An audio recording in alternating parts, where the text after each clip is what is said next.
Ngenda umuhanzi uririmba izo ndirimbo zigezweho ariko nkaba nararezwe na korali yitwa Saint Augustin yo muri Nyamirambo. Hakabayeho igihe mbere ya misa twabigenza cyangwa se mu yandi madini natwe dufite indirimbo twakoresha abantu bagahimbaza Imana igihe kirekire bakumva baranyuzwe kuko ya music ikora ku mutima no ku buryo ari music ivanze n'amagambo ya kana liturujia byakora ku mutima kurusha ku buryo abajene ngewe benshi nzi bajya muri worship neza ahandi kandi bitwa Gatolika. Arakoze cyane Christopher. Byinshi nitwa Aisa, nyiricyubahiro Cardinal, mwakoze kudutumira. Hari abapadiri benshi tubona bo muri za Espagne, muri za Italy, muri Argentine, bubatse izina bafite n'abafollowers benshi cyane ku mbuga nkoranyambaga, noneho ugasanga no wa mubare w'abantu batajya mu kiliziya abajene bagenda bakurikiye padiri w'umusitari. Ntacyo bitwaye kuba padiri yawe umusitari cyangwa se abasiramu. Ndibuka Harisa Immaculée yigeze kuba umusitari cyane, sinzi ahantu yagiye wumva kutubwira twaramubuze kuko yaradufashaga cyane, yagiraga inyigisho nziza zitandukanye. Nashoboraga kuvuga nti ndajya kureba ahantu se ari busengere nanjye bari mu nsakuzo kugiye munsi. Ntekereza ko wenda nyiricyubahiro aratubwira nimba bitemewe ko abapadiri baba abasitari bakubaka amazina kuri social media, wenda kiliziya igahitamo reka abapadiri bacu abasiramu bacu tubabone kuri za mbuga baduha bwa butumwa bwiza kandi mu buryo bugezweho bwiza, wigisha utameze nk'aho uri gusoma gusa. Ntabwo nakwitoreza aha ngaha ngo mvuge ngo ndakinyegeye kuba umusitari. Yega ko hari ababihawe, ariko natwe ubusitari bwacu bufite n'ubundi buryo bushobora kugaragariraho. Ntabwo kuba umusitari ari ukuza hano gusa ngo nze mvuge, kubera ko Nyagasani Yesu dukurikira ntabwo yigeze abaho ari umuntu usakuza cyane. Nyiricyubahiro amaze kuvuga ko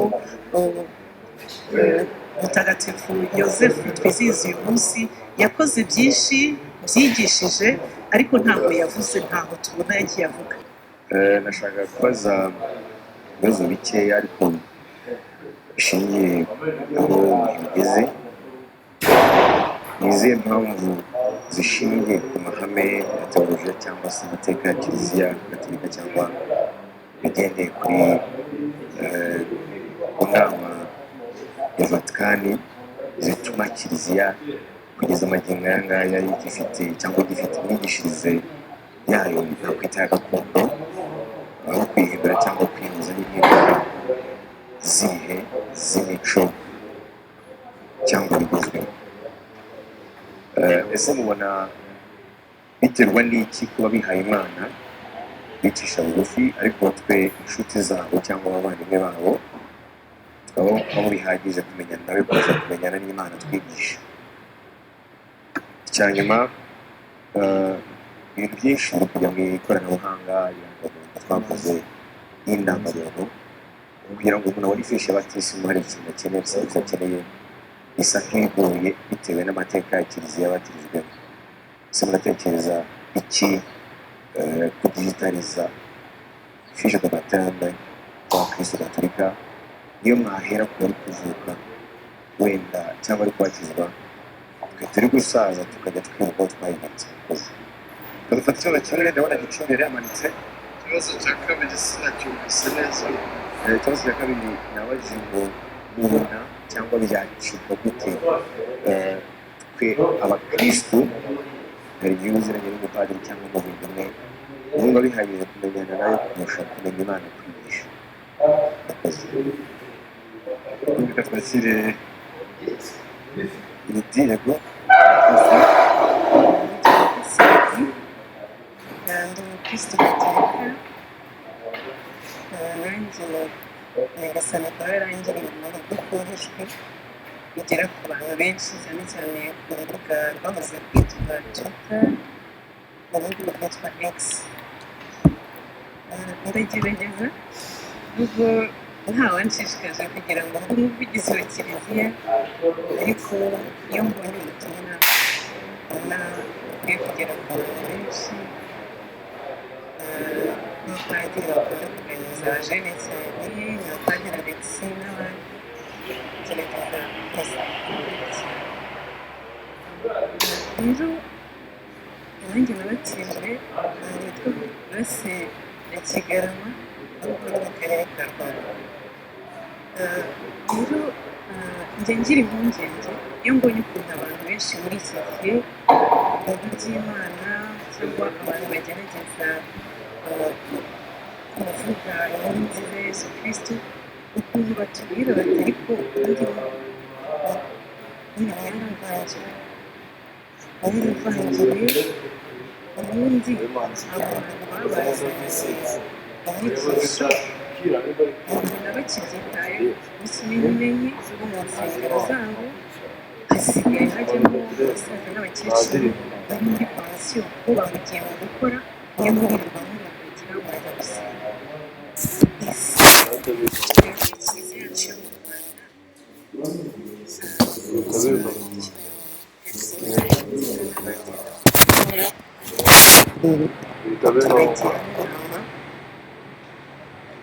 dufitiye izihe ngamba zo kutugumisha mu rwuri tuturebera kuri bariya kandi zikadufatisha nicyo kibazo nari mfite ibindi ni ibitekerezo ndagerageza kubita ikintu cya mbere basaba ni uko abashinzwe itumanaho iyogezabutumwa rya kiliziya gatolika babishoramo imari ubu ngubu nyine ibintu byose bikeneye amafaranga pe ndatanga nk'urugero iyo witegereje amashusho anyura kuri Pacis TV ntabwo ari rwo rwego twifuza ko yakabaye ririho ni n'umuririmbyi iyo witegereje nk'uburyo amajwi asohoka mu kiliziya na ba bantu wenda babikurikiye nko kuri YouTube barimo kumva ibyo bintu ntabwo bibafasha kujya muri uwo mujyi wo gusenga koko bikeneye rero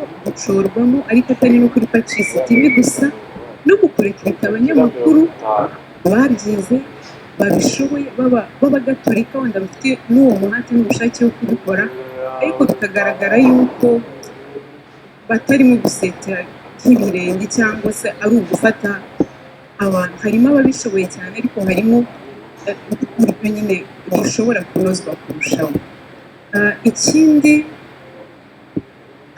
twifuza ni ugukorana natwe hakagira nyine abantu batuba hafi niba koko wagize n'uwo muhate cyangwa inisiyative yawe yo kugira ikintu usangiza abandi nubwo umubyeyi atakikubwiye ariko umubyeyi yakubwiye ati nakubonye nyine urimo uradufasha komerezaho nabyo ubwabyo biba ari motivasiyo ikomeye ikindi kintu nashaka kuvuga Jado Max yakigezeho kijyanye no kumodereza ku mashuri ubona ko nyine abana biga mu bigo byacu bavuga ko rwose quality education ifite karite ifite ireme mu myigire mu nyuguti mu mibare birahari ariko bajyana n'umuntu isi ikeneye muri iki gihe uri outspoken ushobora kuza hano akabivuga ibitekerezo bye akaba ashobora kujya mu ruhando mpuzamahanga agakompeta n'abandi abantu benshi bavuga yuko amashuri ya kiliziya gatolika afite ukuntu afungirana abana n'impano za zindi zabo zariho bageze hahandi kure cyane bazigaragaza byari ibitekerezo mwakoze murakoze cyane hanyuma tukabanza tugasubiza ibintu ariko kandi hari abandi bikoresho bashobora kubisubiza njye numvise inshuro yabitwemereye harimo ikibazo cya Joseph hari ikireba musenyeri yanabyivugiye ari hano ariko numvaga n'icy'abafite ubumuga badiri kuri Caritas Oscar ushobora kugira icyo avuga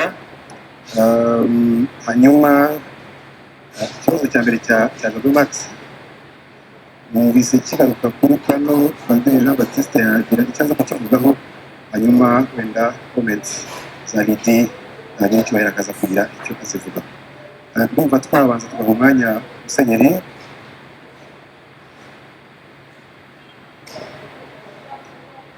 tugira umubirigi ni ukubwira yuko ntabwo twabyibagiwe tugakoresha bakoze cyane.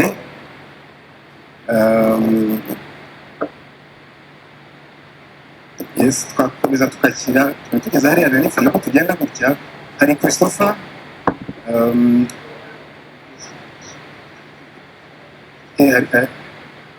hari ibyo n'icyubahiro amaze gusubiza ariko na Jean de Dieu yego baragira ngo turitegura abandi mu gihe n'icyubahiro asubiza. Ivete wabonetse gato tukabanza tugaha umwanya n'icyubahiro hanyuma ugahanyuka Christopher nyuma twamaze kumva Jean de Dieu ndetse na Aïssa n'icyubahiro umwanya n'umwanya. Murakoze ndumva mwanyoroheje ibibazo. Ndashimira cyane bashubije kandi mwashubije neza, ari ibyo ntari nterwa ngarukaho, ariko hari icyavuzwe cya mu bihugu by'Uburayi batuzaniye ivanjiri cyabajijwe na Lidiya, ariko ngubu ntabwo bagisenga, hasenga bake cyane.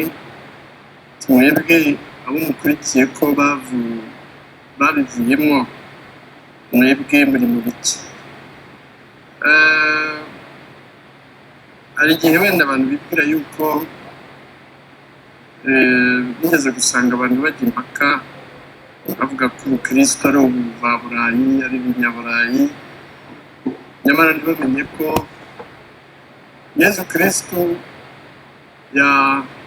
urugo rutagatifu i Nazareti, Yosefu n'umwana Yezu bahungiye muri Afurika mu Misiri mu gihe Yezu ntiyigeze agera i Burayi. Buriya njya mvuga nti mujye mudufasha, buriya isoko ya Nili iri hehe? Hano wacu muzi ko Yezu amazi ya Nili yamutunze mu Misiri, ko twanyoye ku iriba rimwe. Ntabwo rero ubukristo ari ubw'Uburayi. Uriya Munyetiyopiya Filipo yabatije niwe mwogezabutumwa wa mbere muri Afurika, muri Etiyopiya. Buriya hari amateka y'ubukristo akomeye muri Etiyopiya, unohereye no mu kiragano cya kera Salomoni n'umwami wa Sheba, umwamikazi wa Sheba n'iyindi.